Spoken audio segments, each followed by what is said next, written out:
In addition, one of our mission at Esanda Foundation is to support creative individuals, as Kate mentioned already, for driving positive social impact. Maki Fukami is one of those creatives. We are so privileged to work with her. When she decided to create a new social entity, new social think and act tank, that's called International Institute of Global Resilience, which operates under her amazing leadership now. Okay, now I would like to introduce and welcome Dr. Maki Fukami, co-founder, president, and CEO of the IGA, to the podium for her remarks. Thank you. Thank you so much for coming.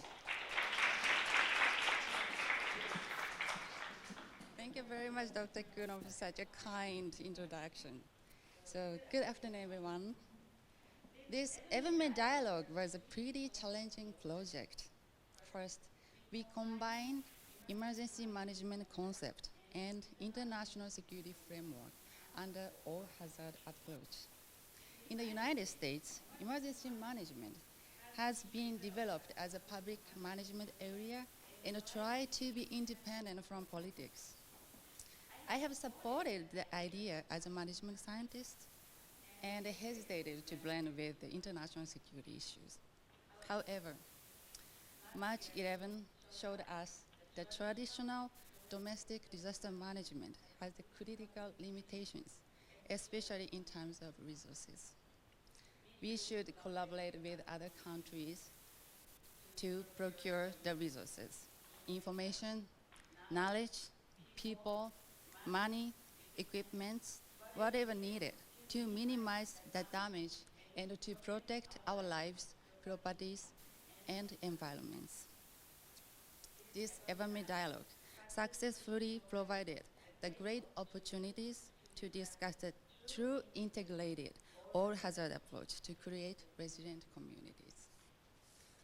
Secondly, this dialogue was led by two women, Dr. Sachiko Kuno and Honorable Michelle Fournoy. I've never imagined women lead the security discussion in such a male-dominated environment, so I really would like to express my respect for their leadership. Thank you very much.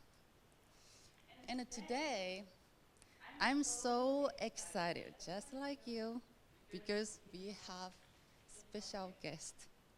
Needless to say, everybody knows her great achievements.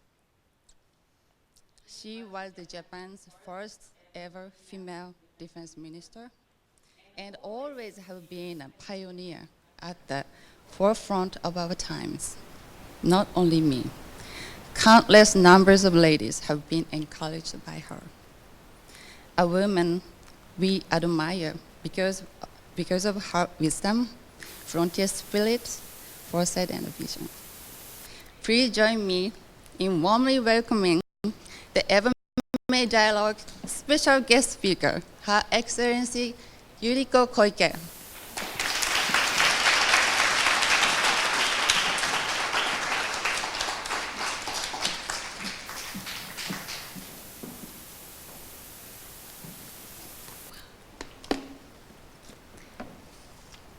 Thank you very much, Fukami-san, for such a wonderful introduction. Sorry. My voice is always like as beautiful as Maria Callas. But today, I have very bad throat. Please allow me my awful voice. First of all, Dr. Patrick Groening, Dr. David Asher, yes, friends, ladies and gentlemen. First, I would like to express my gratitude for the invitation to today's conference at the historic and stunning Evermade Estate. I am so grateful that a specific policy has been established for strategic resilience against a variety of crises worldwide with the cooperation of the SNR Foundation and CNAS. I believe it is a masterwork created through 15 months of serious and passionate dialogue. And I would like to pay tribute to the effort put into its great work. Before getting to the main subject, I would like to touch upon Sachiko-san. First of all, I have to confess that Japan made a big mistake, as we have allowed Sachiko to leave Japan. I think it is a typical case of brain drain. We need a clear vision to create an environment in Japan in which Sachiko would feel comfortable returning to both to live and to work. An environment in which a person with talent like you, Sachiko, can succeed as an entrepreneur, an environment in which foreign nationals are well accepted, an environment that does not present obstacles for women, and an environment where people can devote themselves to contributing to society in the way they so choose. The barriers to realizing this kind of environment in Japan must be effectively addressed if we ever hope to bring Sachiko back. I believe that vision is at the heart of both Abenomics and Womenomics. Talking about the Abenomics, you might know that Yale professor emeritus Koichi Honda, who is said to be a theoretical master of Abenomics, he graded the famous 3 arrows because he's a university professor. The first arrow, monetary policy, received an A. Second arrow, fiscal policy, received a B. And the third arrow, growth strategy, received an E, just above an F. Together, they spell ABE, Abe. Objectively speaking, the grades are almost precise from my point of view, and it is quite a good pun as well. However, Professor Hamada, he's a very kind man and generous man, says E means excellent. So I think his skill of compliment can be graded an A+. Now, I would personally give Womenomics, my grade is AC. Actually, I was the one who presented the basic concept of Womenomics to Mr. Abe before he became Prime Minister. When Prime Minister Abe announced Womenomics 3 years ago, many women welcomed the policy and were filled with great expectations for the bright future. However, Prime Minister Abe later added that women should raise their children at home until they are 3 years old, which caused confusion among many women. Are women expected to work in society or stay home as okusan, housewife, and mother? As a result, his message became incomprehensive and unclear, unfortunately.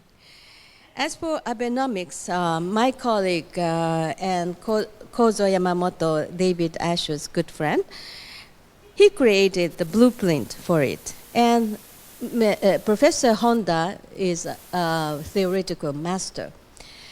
So both Kozo of Abenomics and myself of Womenomics are a bit frustrated about the current state of the issue. The same can be said of the market.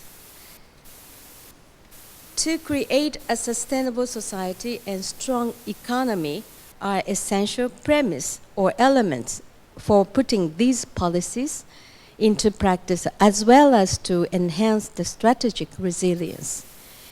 So, anyway, I would like to make every effort to ensure the success of both policies, namely Abenomics and Womenomics, for the nation, for the nation, and for the people.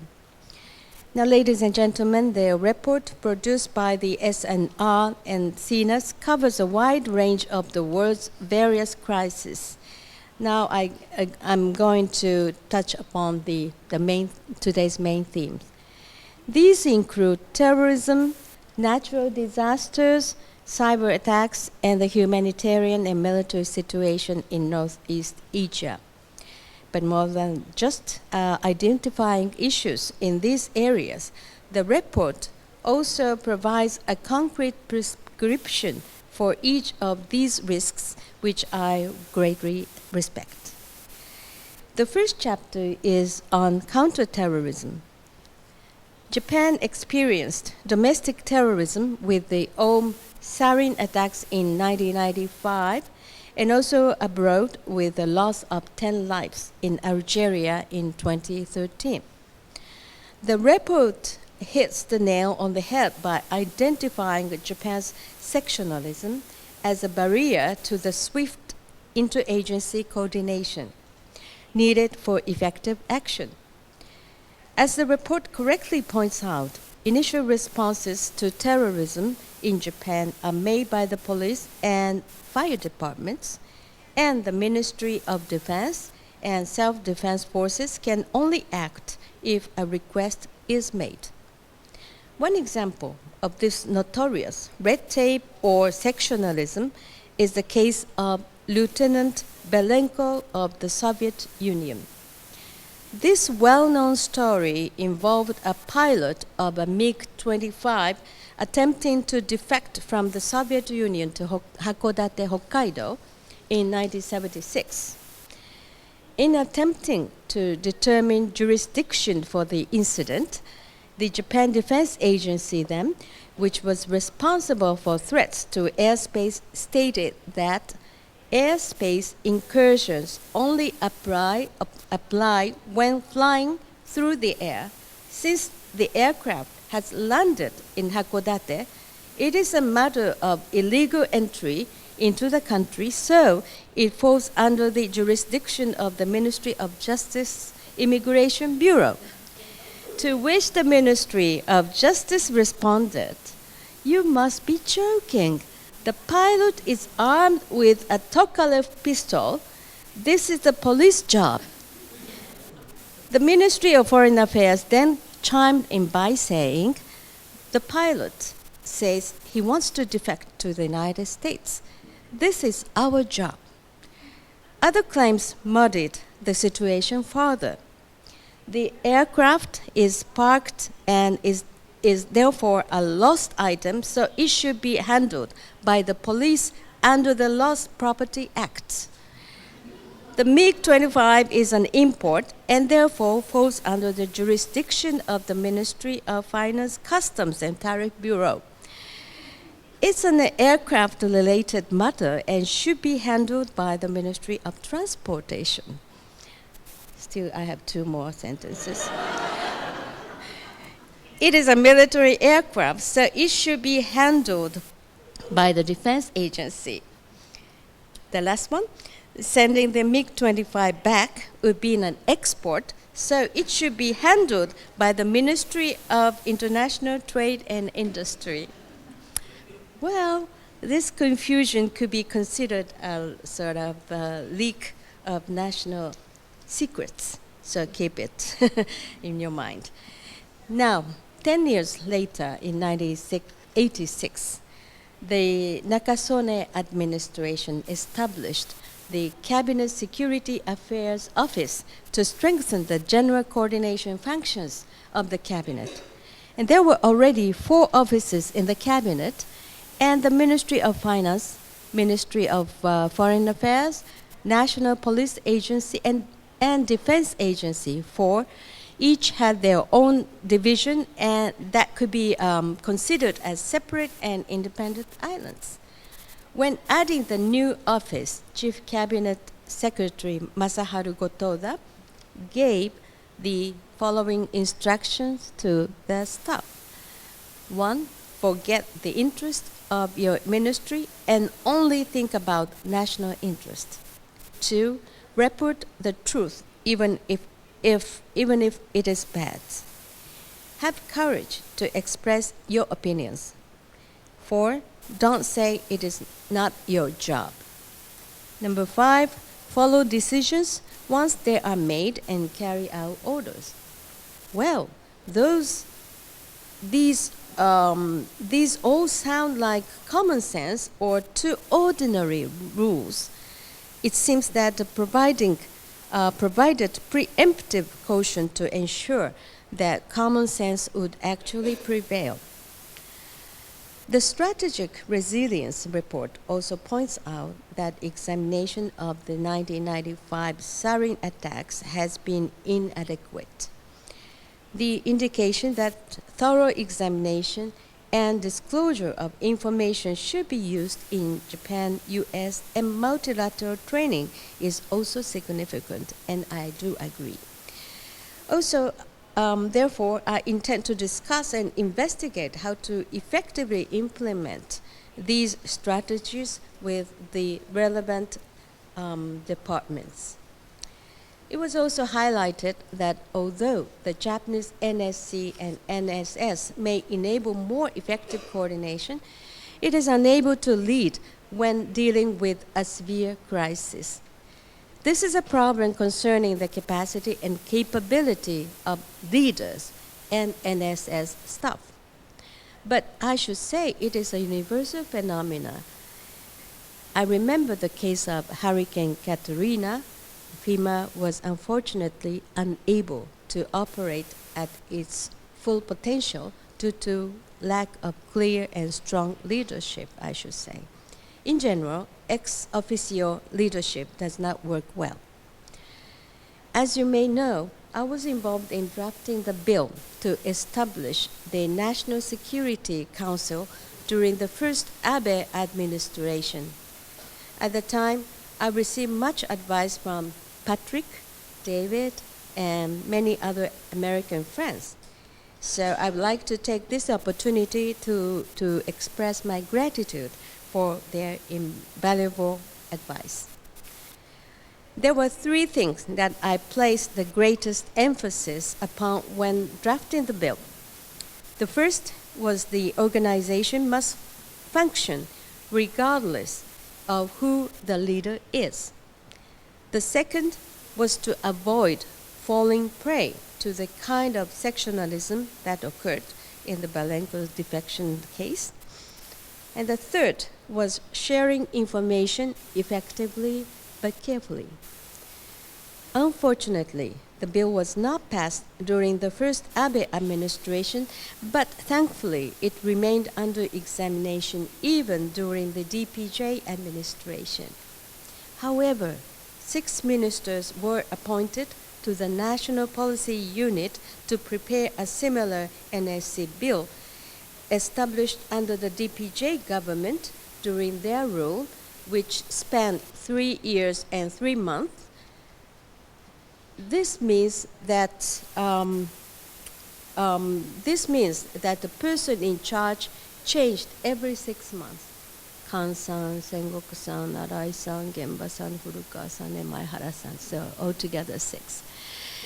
Incidentally, there were 10 ministers of state for measures for declining birth rate during the same period. 10 ministers. At least they were prolific in that sense. I don't mean to solely criticize the DPJ because similar cases have occurred under LDP rules as well. Personally, I only served as Minister of Defense for 55 days. My successor, Masahiko Komura, only lasted 31 days. Later, Yoshimasa Hayashi set his goal to serve as Minister of Defense for longer than me, but he fell short by a day, 54 days. Well, this was mainly caused by the split parliament, Nejire Kokkai, and some other reasons. But in a decade since the Defense Agency was upgraded to the Ministry of Defense in 2007, 14 people have served as defense minister, which has made it difficult to create a deeper Japan-US alliance. It is painfully clear that stable politics is the key to bringing the advice provided here to fruition. I notice there is a similar division in the United States, and much attention is on the presidential and congressional election to be held in November.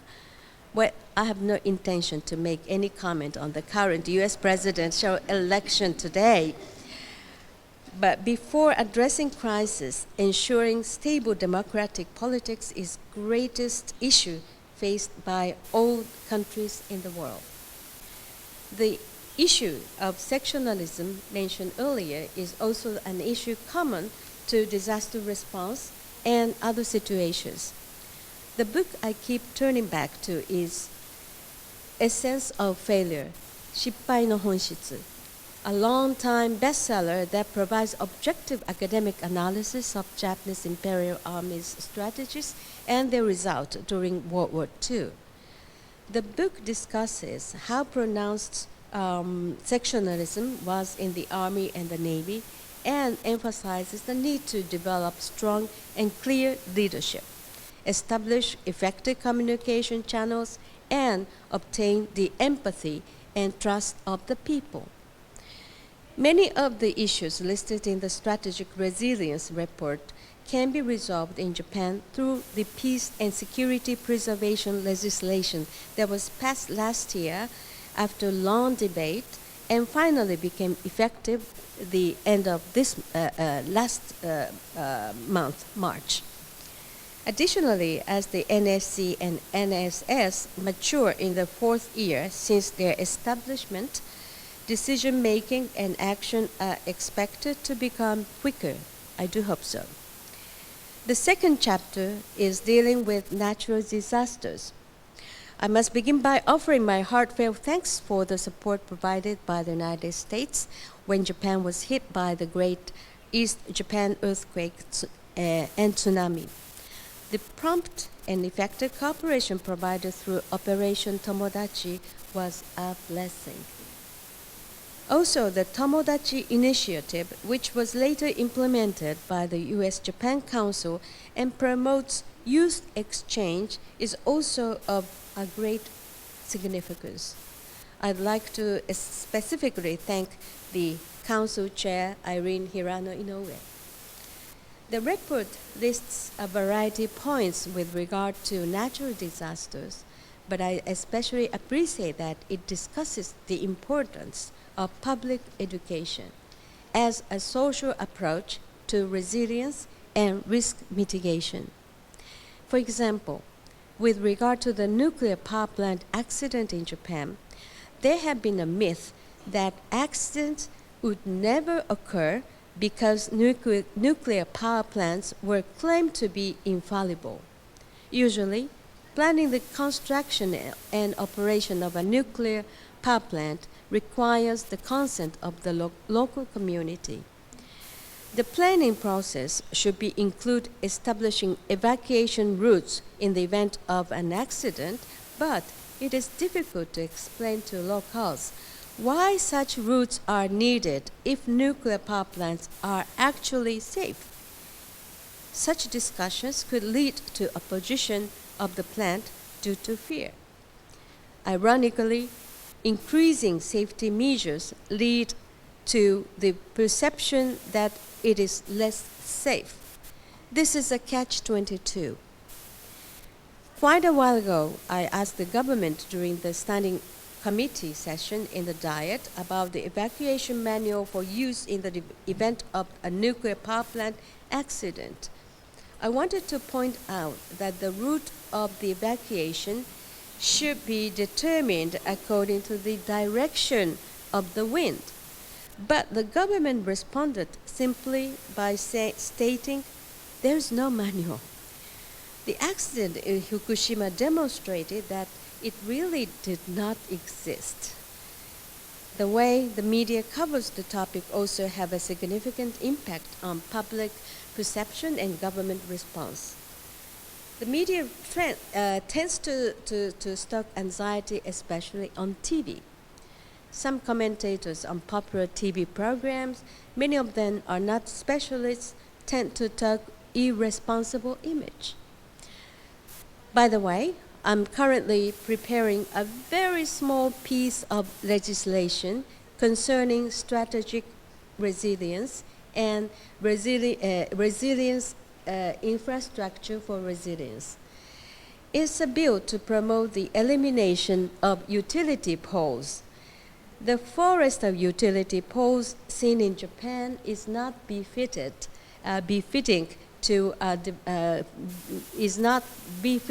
a developed country like Japan. I was affected by the Great Hanshin earthquake in 1995 since I lived in Takarazuka, where the Hanshin earthquake also hit my area. And I can attest that the rescue and relief efforts were delayed and made more difficult because falling utility poles blocked road access throughout the affected areas. I believe it is a very tiny but meaningful initiative, not only in terms of beautifying the landscape, however, also from the perspective of disaster prevention and relief. So, my next target after neckties is poles. The Kubis. The Kubis campaign, as many of you know, which I started as a Minister of the Environment to address climate change by encouraging businessmen to take up their ties during hot summer days in Japan. It started from a very tiny and it was very silly step, but it could change people's mindset so easily. So the campaign was quite successful. I was almost sued by necktie companies, though. Now, with the frequency and strength of natural disasters increasing, it is even more vital to consider the additional preparations both Japan and the United States can make and to strengthen our partnership to ensure an even more effective response in the event of a disaster in the future. Now let's look at the third chapter. The third chapter involves measures to deal with cyber attacks. Needless to say, cyber attacks pose some of the greatest risks and challenges recently encountered. As indicated in the report, key infrastructure is owned by the private sector in both Japan and the United States. So it is essential to incentivize the private sector, such as tax cuts, to enact effective cyber warfare countermeasures. I hope to use the report as a valuable reference to share methods and means in Japan. In particular, bilateral training and coordination will be key as we move toward the 2020 Tokyo Olympics and Paralympics. I will continue to encourage cooperation based on the new Japan-US defense guidelines. We would like to produce results from the best frameworks through various meetings in the future. Now, let's consider the fourth chapter. The humanitarian and military situation in Northeast Asia is a pressing concern. In particular, we must prepare for any situation to arise in North Korea. Matters occurring in North Korea are in Japan's backyard and could be considered critical depending on the conditions. A crisis on the Korean Peninsula would also be a true test of the Japan-US alliance.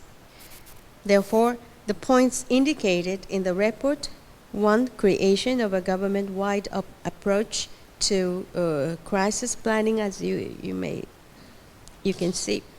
2. Integration of the alliance on the command and strategy level. And 3. Formulation of a more practical strategy. Those 3 points are critical indeed. Another actual theme is the ability to respond to people seeking refuge from North Korea by boat. A feckless response to such an event in Japan, such as in the case of the Belenko defection, would be unforgivable. Though the matter would be handled by multiple agencies, including the police, Coast Guard, Ministry of Justice, and Ministry of Foreign Affairs, the relevant ministries and agencies now have mechanisms to enable coordination behind the scenes. I do hope so. However, unlike the Vietnamese refugees known as boat people following the Vietnam War, in the case of North Korea today, there is a greater threat of spies or agents entering into the country. While paying heed to human rights, it is essential that we share information to guard against uncertain elements entering the country. Along the lines of information sharing, it is important that we establish an effective mechanism for sharing information between Japan and South Korea. For example, GSOMIA. As the two governments have already reached an agreement once, we would like to continue to work to gain the understanding of our counterparts, member of parliaments of the South Korea. However, the biggest theme on the issue of Korean Peninsula is under which system or by whom the peninsula will be managed at the end of the day. With the peninsula managed by capitalistic communists with disrespecting for human rights, rule of law, freedom of the press, and so on. Of course, Japan does not want to have another troublesome neighbors anymore. Furthermore, although not mentioned in this report, we need to keep an eye on the vigorous movements of China in the South and the East China Sea. We cannot admit any change by force. I will not go into detail due to time restrictions today, but strengthening the alliance between Japan and the United States is not only a military necessity, but also a necessity to strengthen the overall support, like strong economic ties by establishing TPP. Now, ladies and gentlemen, I'd like to sum up the 10 key recommendations. Yes, as you can see on the TV sets. Let me see. They are all specific and concrete, and as you can see, some can be implemented immediately, and others need to be carried out in the medium to long term. I have already handed over the report to authorities concerned.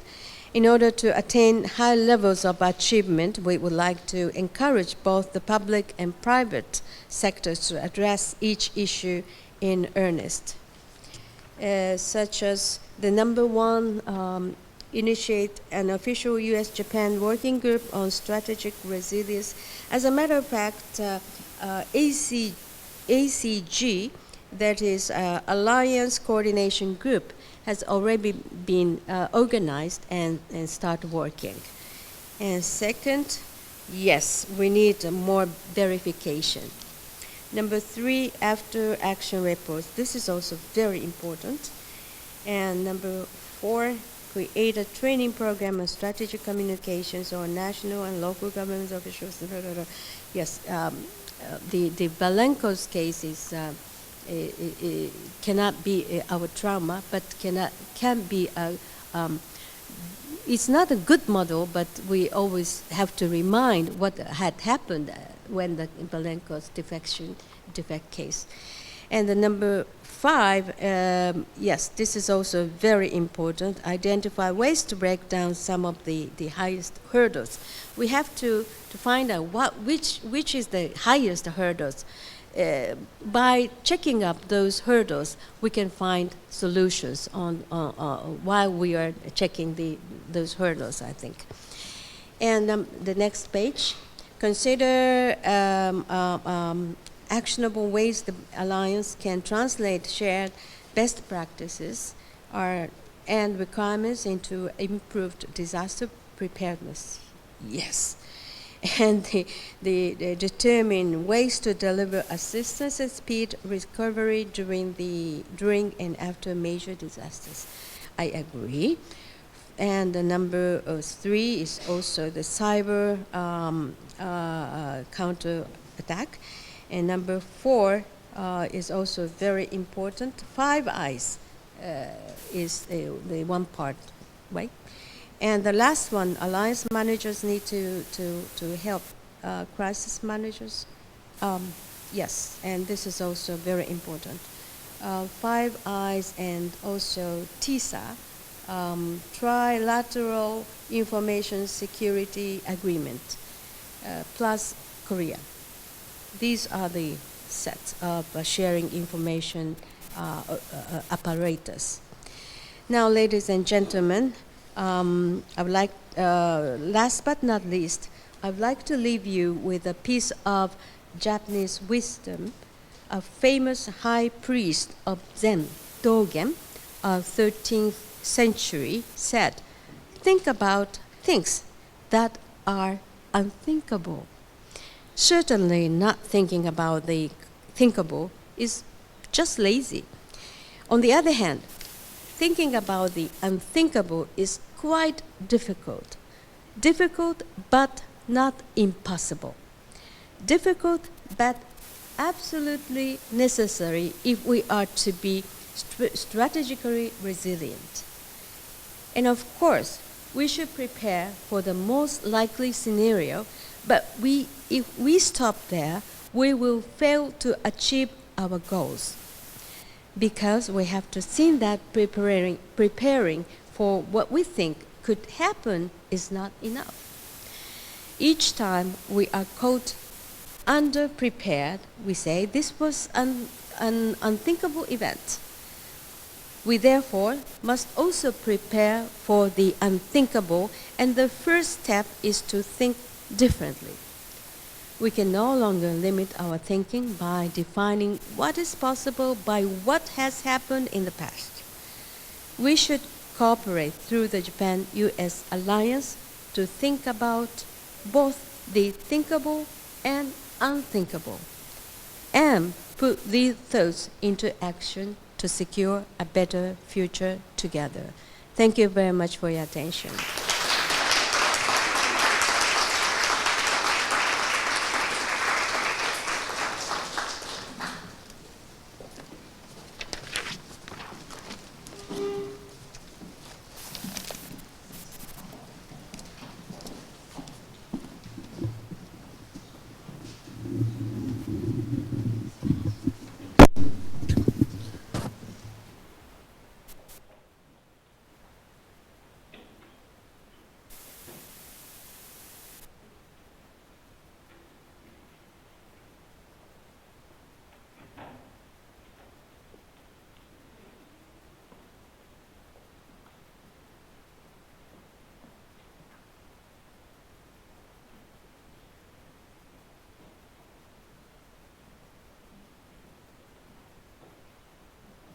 Thank you very much, Koike Sensei, for such a wonderful speech. Thank you very much.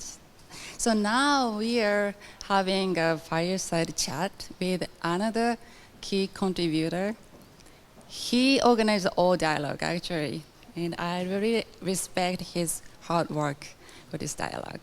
Dr. Patrick Cronin.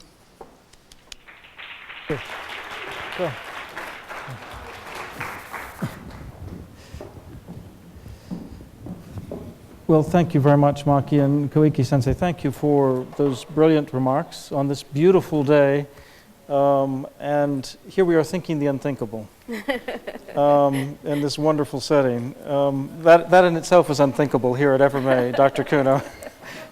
So forgive us for creating disharmony in such a harmonious place. But the question of surprise that you raise is central to why crises and emergencies happen, because relative to the expectations, because civil engineers did not assume that the waters could flood Louisiana, or because the Hanshin Expressway in 1995 would have the effect on the earthquake that would topple it, even though it was only a 7.2 magnitude earthquake, or Fukushima from the 3/11 triple disaster. All of these are assumptions.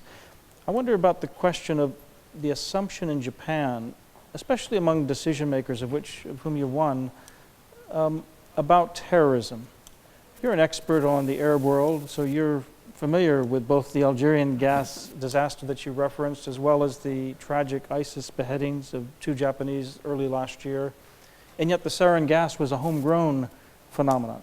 Whether it's homegrown or whether it's part of this global phenomenon, if you think about a dirty bomb in Osaka or Tokyo, this was an issue that was on the agenda here with all the leaders last month at the Nuclear Security Summit. How seriously do Japanese elites take this issue? Are they serious about, in Prime Minister Abe's word, being proactive? Or are they going to wait for us to see this disaster before, like Kobe, you rethink the civil engineering code? Well, of course, the leaders, of course, including Mr. Abe and other leaders, including myself, are serious and prepare for the worst. But sometimes when we explain the worst situation, then people scared. Yes. And to escape from those fear, then we better not prepare anything. As I mentioned, for example, I raised the issue about the nuclear power plant, and I asked a question to the government, asking whether the route, escaping route, is prepared and and prepare as a manual or something like that. But they say, no, we don't have. Once they say, yes, we have, then the locals or the plant area, people of the plant area say, no, no, no, because it's so dangerous, then we cannot accept to have the nuclear power plant nearby. This kind of thing. So sometimes I feel that Japanese way of thinking is very digital. I mean, 0 or 1. Yes. Okay, so it's not so easy. We as a politician or as a leader, we have to prepare for the worst. But in order to make a public consensus or communication, should be carefully managed. Otherwise, we cannot do anything at all. So, as for the OM, Patrick mentioned about OM, but just a few days ago, the name of the OM sect was almost forgotten, but recently, the OM sect in Russia was arrested. Yeah, so I wonder, wow, still they are active, even outside outside Japan. And this strategic resilience report also mentioned that the research and verification is not adequate yet for the sarin incident. And I really noticed that this report is really correct. Yeah. In fact, related to that is another theme through the Evermay dialogue, and thinking of Dr. Kuno as a scientist as well. I mean, we came across the divide between the policy wonks and the technology and the scientific geeks, you might call them. That's not meant to be pejorative. It's just meant to highlight the fact that these are different cultures sometimes. You are a regional specialist, but you've worked across the government, including in the environmental ministry, where you were trying to harness technology and science toward public policy. How easy or hard, how well is Japan doing in public policy to harness science and technology for emergency management and resilience? Well, as I mentioned, my current legislation about the taking out poles, it's a matter of infrastructure, resilient infrastructure. But people pay no attention usually because there are so many poles here and there. So people are not aware. But it's a part of real, because I actually faced the danger of because of those poles. Okay, it's a very close thing. And if we start from okay, let's make our country, Japan, be 120% resilient, and it costs this much, and then people people do not think seriously. But since the poles are so familiar, so by just mindset, people came to know, and people are aware of the importance of having a resilient infrastructure. The same thing can be said to the Cool Biz campaign. I started when I was a Minister of the Environment. I tried to convince people about how the climate change is dangerous for our life in the midterm or long term, maybe 1 century, or for your grandson and grandson and so forth. But people didn't pay no attention. And I decided to choose something very close to the people, so that and I focus on businessmen. Japanese businessmen do not pay much attention to the climate change or the environment. So I set a focus on, and this create a sort of mindset in Japan overnight. Yeah, this is 10th year, and you visit Tokyo from time to time. And there's been a paradigm shift, and you caused yeah, it. You're like this is Steve why Jobs. I was almost. Yes, I think even for the resilience, to establish a resilience in Japan, we need a sort of big mindset. Even though we have experienced such a great Hanshin earthquake and great tsunami, it was so awful and really scareful. But after year, people tend to forget about it.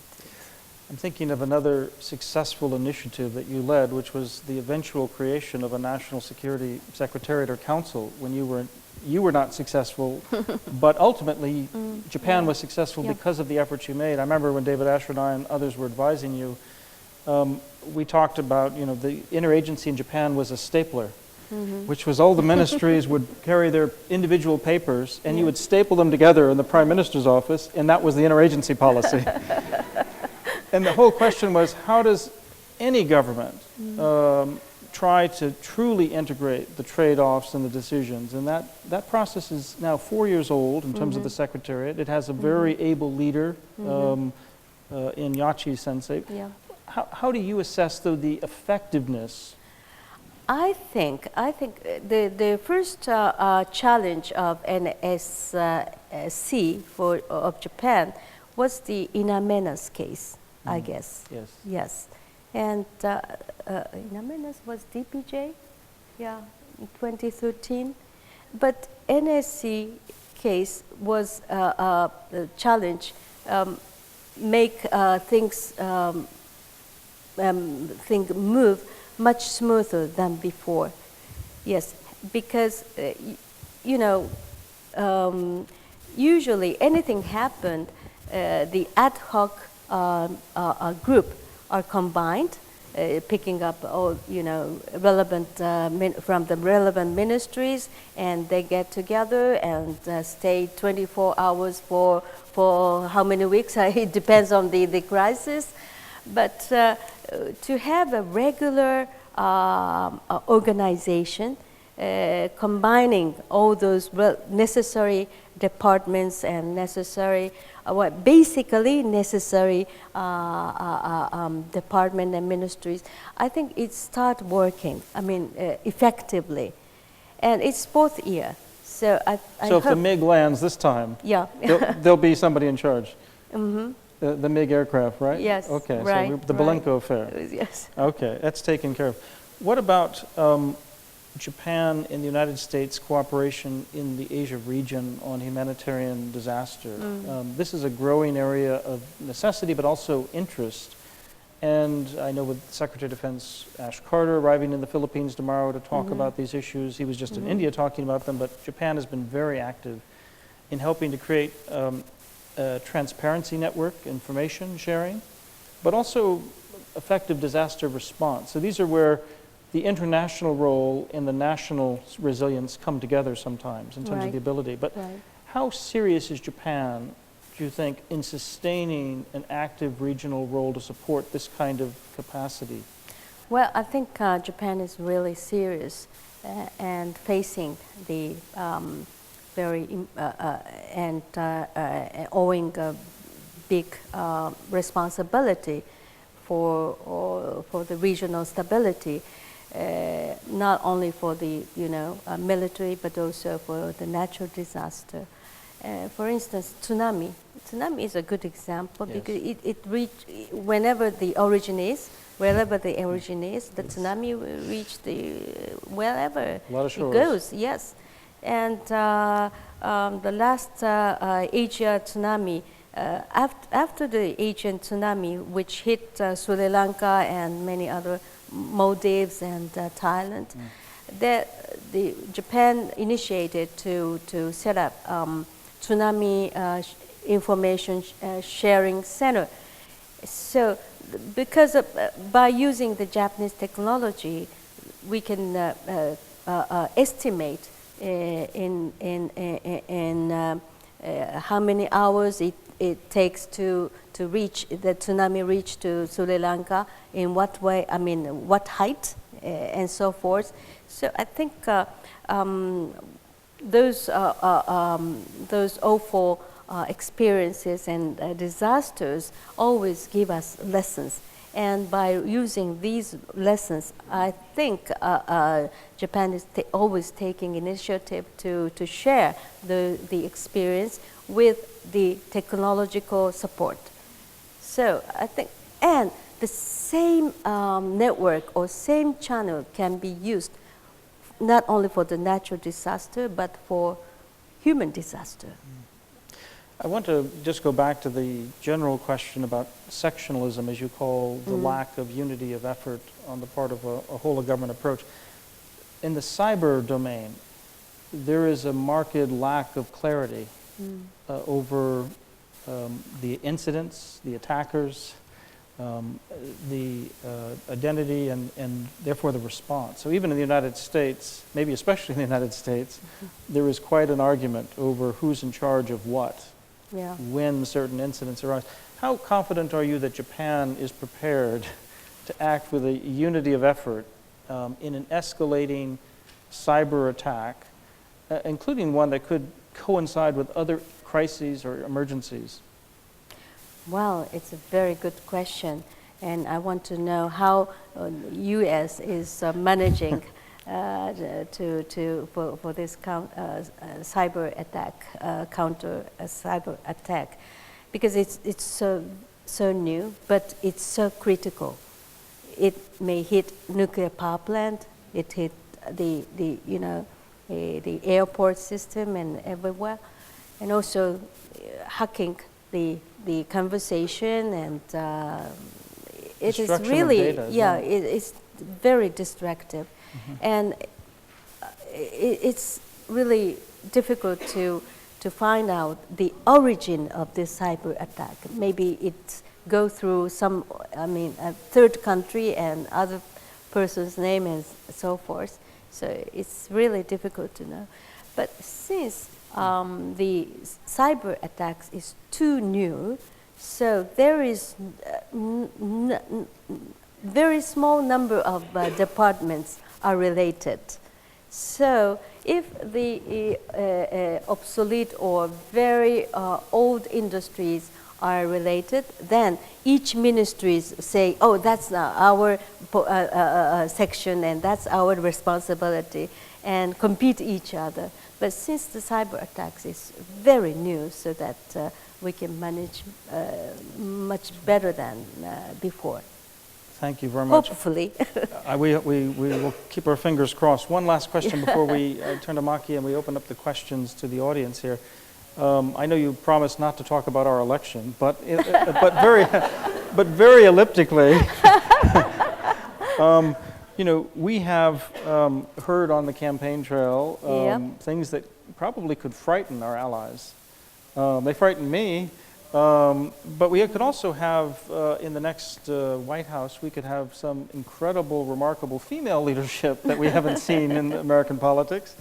But either way, whatever scenario happens, and presuming that Prime Minister Abe stays in, you know, with the maybe double election this July, if that happens, and then is here for the next few years, so that there's, with our next U.S. administration and Prime Minister Abe, do you think there's going to be a continued serious push to integrate this kind of crisis and emergency management and alliance response to emergencies that we've started to see?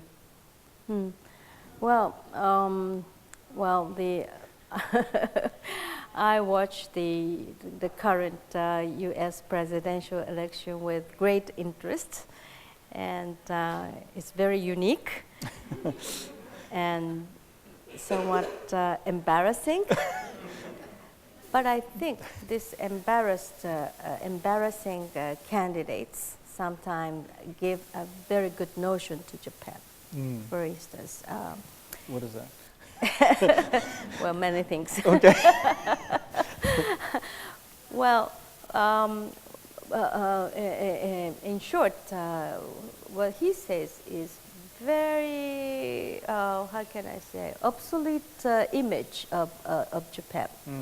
1980s or beginning of 1990s, something like that. Somewhat dated. Yeah, so it should be updated, Yes. first of all. And, well, this, you know, I think Mr. Abe has a big supporter, 3 supporters. Yes. 1, Mr. Trump, 2, Kim Jong-un, and 3, Xi Jinping. Very good company. Yes, yes, to prepare for the worst. I see. I see. So, strong supporter of Abe. Well, we're glad we're contributing to Japanese preparation. Maki, I think we need to turn to the Q&A, but thank you very much.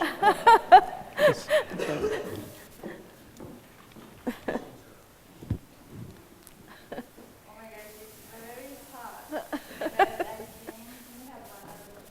Oh, no? Only a couple questions we can take. So raise your hand first. Okay.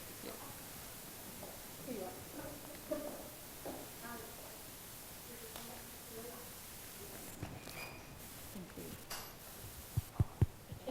Yeah, thank you.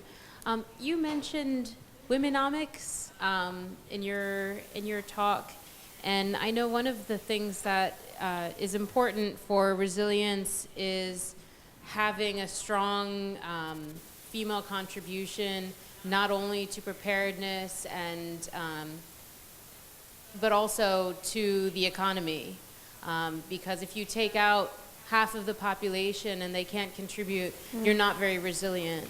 So what are the next steps for womenomics to try to push that, to clarify the message and make it more of a reality in Japan? Thank you. Actually, when I presented the package, Womenomics while he was Prime Minister, Abe was only the candidate of the presidency of the LDP, was altogether 10. And he just implementing just the 1/3 of the whole package. So the rest of the package policies, if he implemented, then it will be changed drastically. But one thing is that it is not fair at all for Japanese women, again, digital, 0-1, stay at home or work out of home. So it's just a simple choice, but we can have multiple choices. This is the core of the Womenomics, and that's for to have good family and enjoy the family, a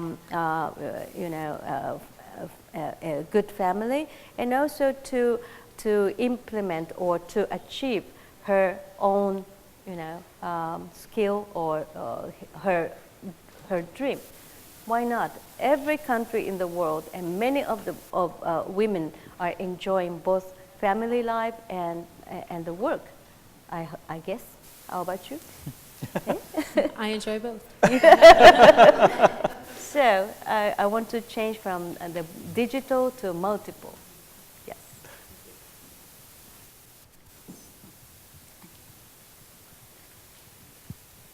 First of all, thank you very much for coming today. And I want to congratulate you on your program.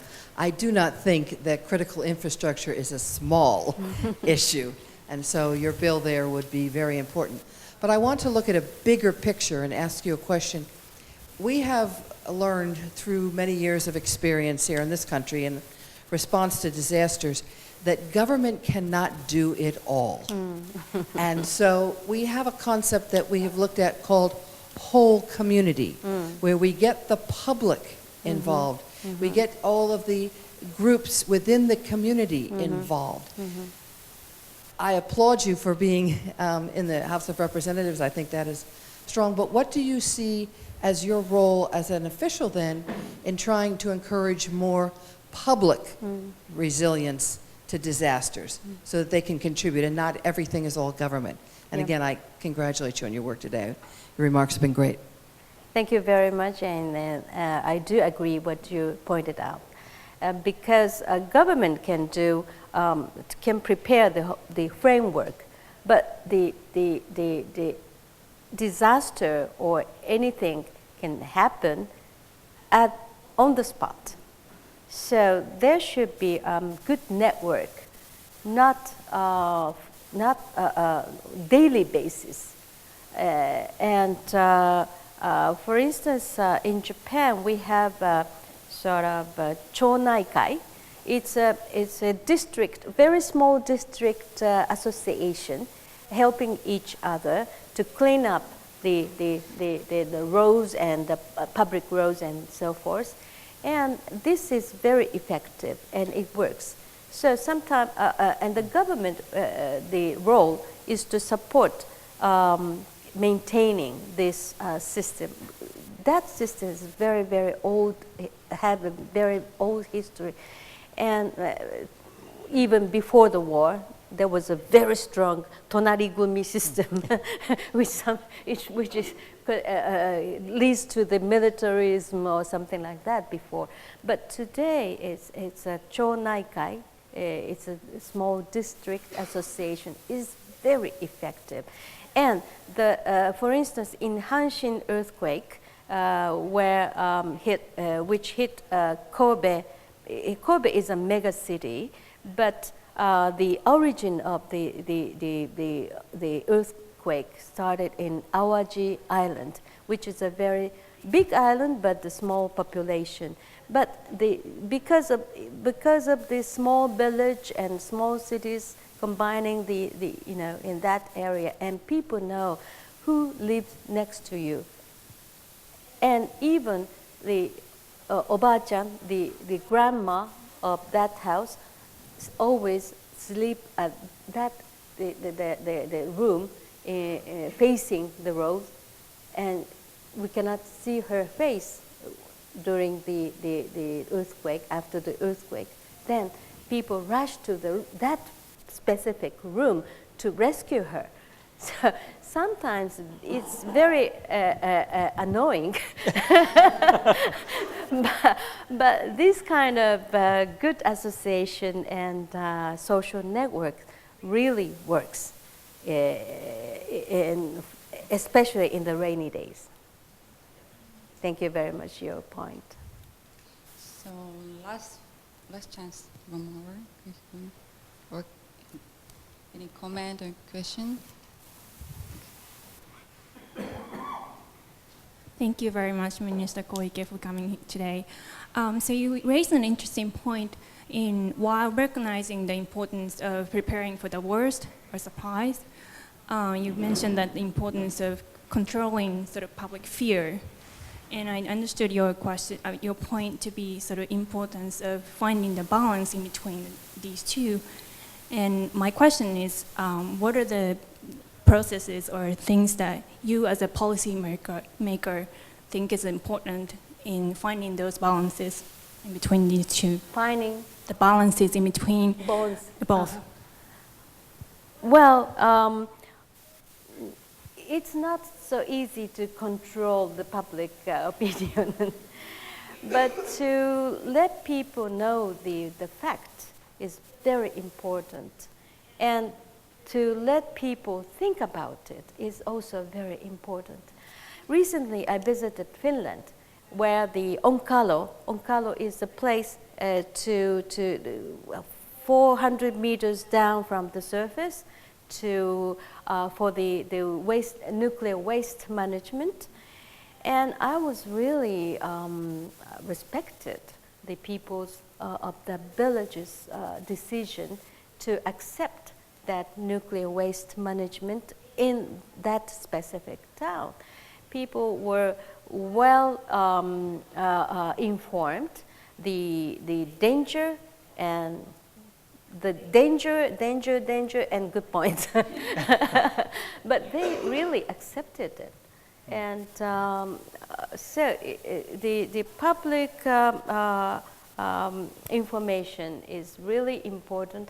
If it is hidden at some point, then it will cause another problem. So it's better to be 100% or 120% transparent, and and give a good information or data, not only in Japanese information but also other data in other countries in order to compare the differences. These kind of things will help, and this confidence bonds is the most important thing for the government and for the leaders. This is what I think. Thank you very much. Thank you very much. Thank you very much, Koike Sensei, for such a productive discussion and a very interesting speech. Once again, let's give her a big hand. Thank you. Arigatou. Thank you so much. Thank you. Arigatou gozaimasu. So I do not want to close this event yet, but now we are going to have closing remarks by Dr. Kent Carter.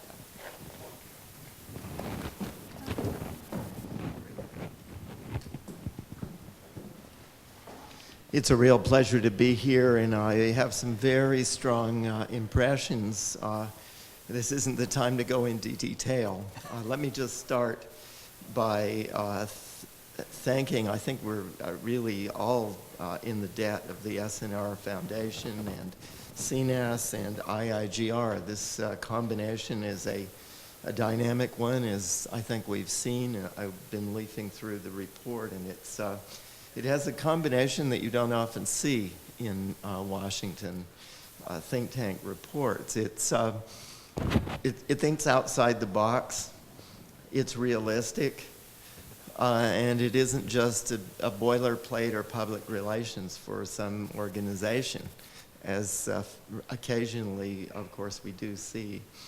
When I finished, as I was finishing my book, Asia in Washington, in the spring and the early summer of 2014, just 2 years ago, I felt very strongly that we were moving into, as several people, as Koike-san and Pat were just saying, into an unusual sort of an era, a volatile era, a much more competitive era than we've seen in the traditional history of U.S.-Japan relations. Edwin Reischauer, it's been 60 years, close to 60 years, more than half a century since he talked about a broken dialogue between Japan and the United States. And having been involved in that for at least half of that period since, I do find that in every era, in addition simply to the changes that we're getting in the world, the difficulties that our two countries have in communicating systematically with one another has been a big problem. And as I tried to say in Asia in Washington, I think that's complicated recently by competition here in Washington itself that's been escalating. You know, when the U.S.-Japan alliance was concluded in Dulles' days, China was under embargo, Southeast Asia was colonized, Korea was in the midst of a war. Japan and the U.S. were alone in the Pacific, and a dialogue and some kind of systematic relationship, in a way, was easier to achieve. It was hierarchical, of course, in those days. We're moving into a different world.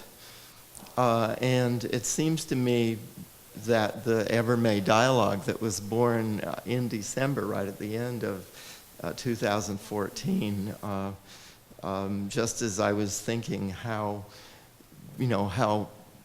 inadequate in some ways Japan's voice in the agenda-setting dialogue in Washington was, I think it's really made an important contribution.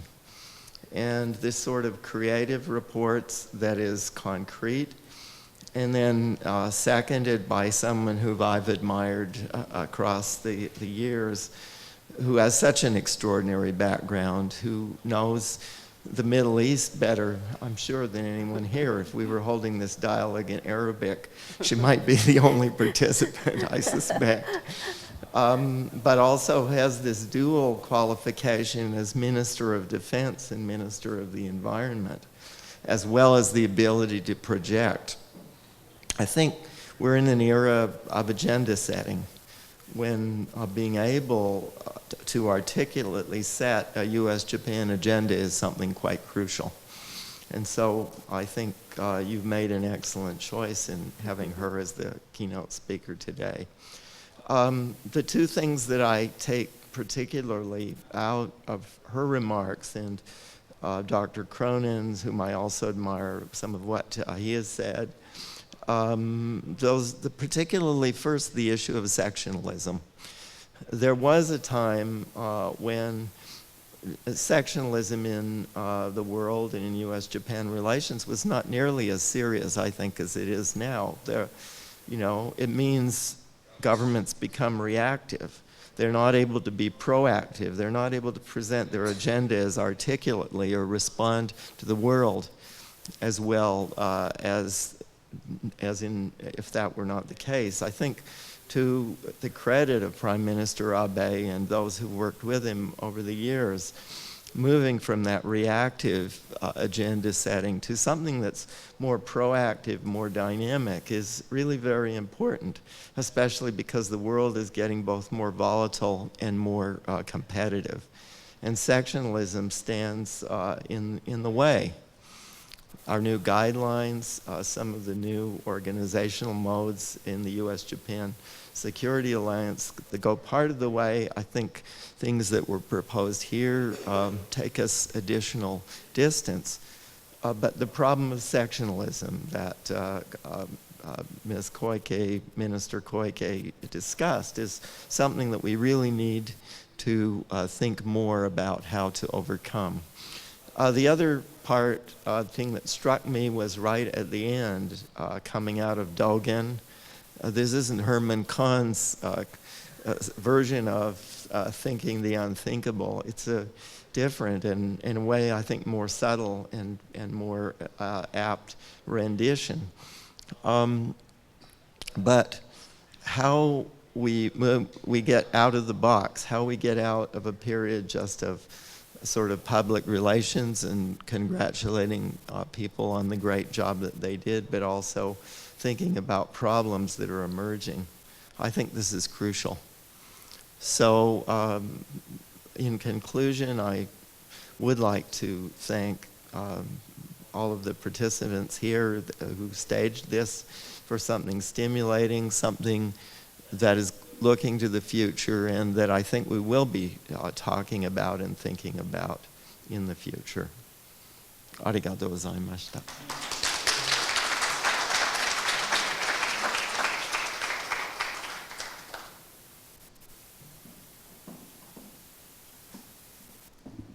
Thank you so much again, and for coming to Everman and to join us today. It's such a wonderful evening, and we can share. And that is actually what we would like to see in Washington, D.C. Why Washington? That is the kind of things today. And Koike Sensei came from Japan, and Patrick and Maki and many other people who has been involved in this very creative project and here in Washington, D.C. So that is a great moment for me as well. But one more time, I really appreciate the contribution and commitment by Maki and Patrick, and that is amazing and contribution you have made. Thank you much. And also that I'd like to say one more time, and we are not handling that the book itself, the report itself, and instead we really need to see what kind of outcome we can see based upon this discussion and a talk and report. So that after the report is very much important for us. So that we like to continue and talking with everyone here or in Japan or nationwide, internationally. So that I hope, because Japan is my home country, and unfortunately I need to leave. I need to leave. However, and I think that still I'm thinking that Japan is most reliable and capable country for the United States. So that I really appreciate having more and more proactive, the thought and actual action and a new type of alliance between U.S. and Japan, and that is leading the world into the better place. Thank you so much again. We have some drink and some small food, so please stay here for a while and enjoy talking with Koike Sensei and other people here. Thank you so much.